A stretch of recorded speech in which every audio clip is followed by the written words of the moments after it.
Okay, so as we get ready for Friday night, I think it's good to talk about what a non-platonic lifestyle means, because I think a lot of us tend to fall into non-platonic habits of not just like romantically being in the friend zone for a lot of people, but also non-platonic is this word I use to just throw out to describe a type of life where you just don't feel passionate about anything. Like you have no feelings about anything. And that's how I would say a platonic life would be like. But I want all of us to strive to live a non-platonic lifestyle, meaning that we pursue the passions and the interests that we love and that gets us riled up.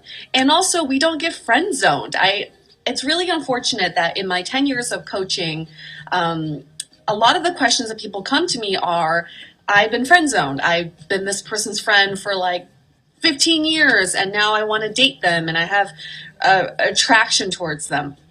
And there's a lot of pushback when I say this, but I personally don't believe in completely platonic friendships between men and women, just because I think those friendships stem from some sort of baseline attraction. So at some point, one of the two people will have feelings for the other person. So when people say like, oh, I'm a girl and I have a ton of guy friends, I actually think there's like, so what's really going on there? Why do you have so many guy friends? Are you in need of some sort of attention? And I'm not saying this in a bad way. I'm not saying this in a judgy way. I'm just saying like sometimes when people brag about how many opposite gender friends they have, there's something deeper going on. And a lot of times it comes from some sort of deep-seated insecurity. It comes from a deprivation inside of some sort, like an emotional deprivation. Maybe it's, issues with the opposite sex ever since you were a kid, and they don't have to be romantically involved, but it could be with your siblings, it could be with your family, it could be with your coworkers, your classmates. So when people brag about like, oh my god, I have so many guy friends, or some of my guy friends are like, I have so many friends who are girls. Think about that for a sec, because how can someone, and I'm like, that's great. That's great that you have friends in general. But when you have so many friends of the opposite sex, what are you really getting from them that you think is superior to what you would get from a same gender person? Because I feel like all my girlfriends are so valuable to me because they're going through exactly what I'm going through. I have peripheral guy friends. They're not close friends. And I would never hang out with them one-on-one just because I know it's not platonic. It's never going to be platonic. But what can they really offer me? I think my guy friends can offer a male's perspective. They can also offer just a fresh perspective. But if I'm looking for empathy, I still go to my girlfriends. So this is why I believe it's so important to have same gender friends and keep them close by. And don't feel like somehow your coolness factor is higher when you have more of opposite gender friends. Does that make sense, you guys? I really believe in living a non-platonic lifestyle. It goes beyond getting out of the friend zone. It is about living your life to the point where you feel like you're constantly pushed out of your comfort zone. You feel like your passion's growing, your interests are growing, and you feel strongly about things. I really admire when I meet someone who has really strong taste for something. I met someone recently who had a very particular taste in couches. And then she's like, in my apartment, I need this specific look, and this is what I'm into. And, I can pinpoint exactly what I want. So when I go into a store, yeah, that's it. That's the couch I want. And that's what we should all be striving towards, not something superficial like you should know what couch you want, but having very specific interests and taste that defines who you are. So then when you go out in the world, you present it in a way of like, hey, this is who I am, and I'm really confident in that. And I'm very particular about these things because I've always been really particular about this one topic or this one look or this type of style. It's nice to have a defined image because that way you start having a strong foundation to grow on. When you don't have opinions, or when you don't have strong interest or strong taste, what happens a lot of times is that you become camouflaged by everyone else and you become everybody else. Have you ever felt that way? I've definitely been through that at some point in my life. In my early 20s, I was like a sponge and I just became anybody who I was hanging out with, right? And then at some point I sat down in my apartment and said, who am I? Like, who am I? The core of who I am, I don't know, because I keep defining myself by who's around me. So I take up their interests, I take up their hobbies, I take up all of their mindset. But then I thought, you know what? I need to start having my own concrete interests and thoughts and taste. So I start developing that. And it's not something that happens overnight. You can't just say overnight, I'm very particular about this. It can't be contrived either, right? It has to come from the heart and the soul. And it's not easy, but it does, you can get there, and it takes time. And that's what living a non-platonic life is about. And speaking of non-platonic, you know what's really non-platonic? Desserts. And that's why in my title I wrote desserts, because a friend of mine is cooking dinner for me tonight, and I promised I would make dessert and I bring it over. As someone who never cooks, does anybody cook or bake or anything? I really don't know my way around the kitchen. I would show you my kitchen, but it's a mess. It's basically a tabletop for, like, I don't know, mail. So for me to offer to make dessert, that's pretty ambitious. So I looked up this really great recipe online. It's for layered lemon pie. I love lemon. So I'm going to make this, and I'm going to attempt to make this with you guys, if you'll allow me to. It's supposed to be a no-bake dessert. It's cream. The ingredients are cream cheese, sugar, lemon pie filling, frozen whipped topping, and graham cracker crust. So I have all that with me. But before we do that, do you guys want to see Mojo? Some of you joined last night and you got to meet my dog, Mojo. He's sleeping right now, but here, let me wake him up. This is my Mojo Bear. Hi, everyone. Hello. He is the love of my life. Okay, I'm going to start making this dessert because I promised my friend I would finish this dessert soon. So bear with me as I do this. Okay. So welcome to my makeshift kitchen. It is so bright. Oh my gosh.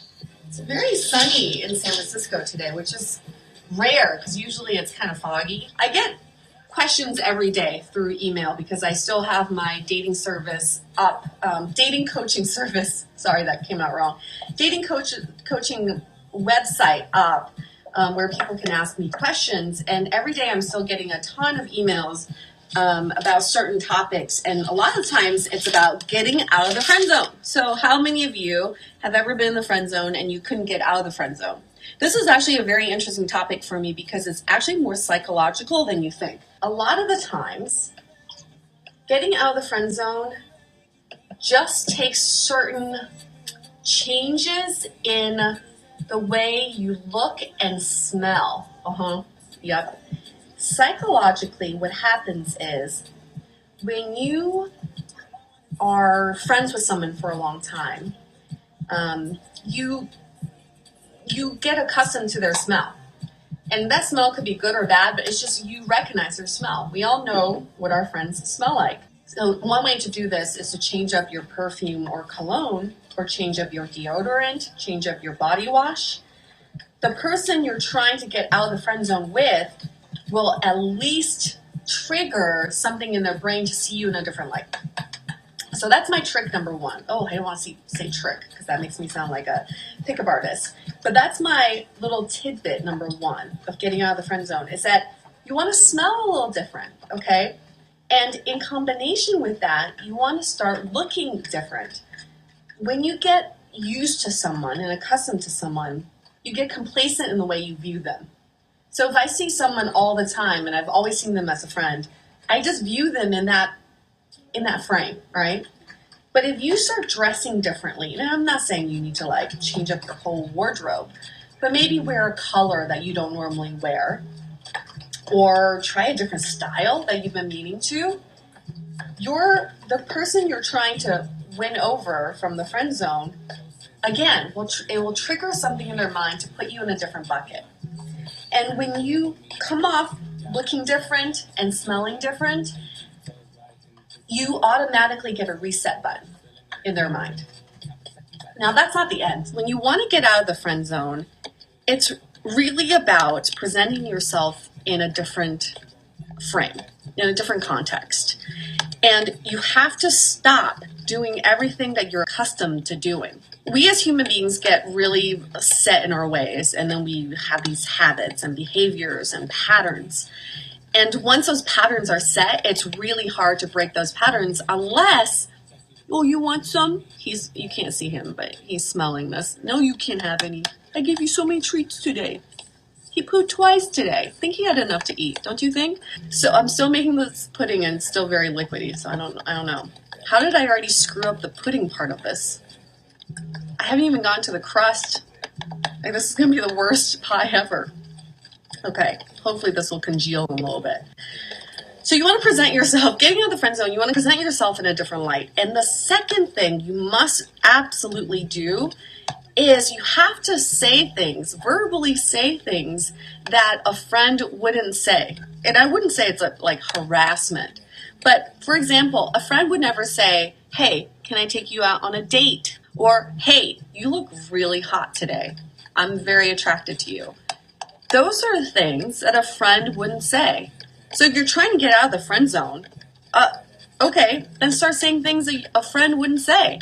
Make sure they're respectful. Yes, okay. And the third thing you have to do is to take action.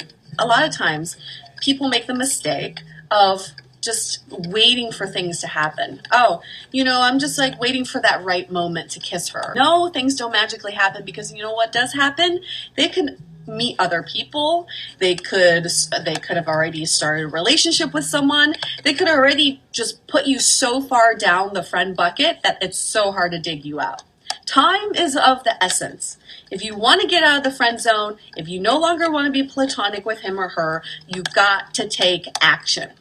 If you're a guy, the easiest action you could possibly take is to ask her to go on a date. That is the easiest thing you could possibly do. It's also the hardest thing you could possibly do, because when you step out of the friend boundary and ask her to go on a date, you are putting your friendship at risk. I understand that. But come on, like, if you really like her and you want to take this to the next level, you don't really want to keep her around as a friend. I think that's absolutely torture to be friends with someone that you're so attracted to and knowing that you can never have them. So if you are really attracted to her, then you should just be willing to risk that friendship. Okay? That's the first consideration you should have. So when you take her on this date, when you ask her on this date, first of all, she has to accept.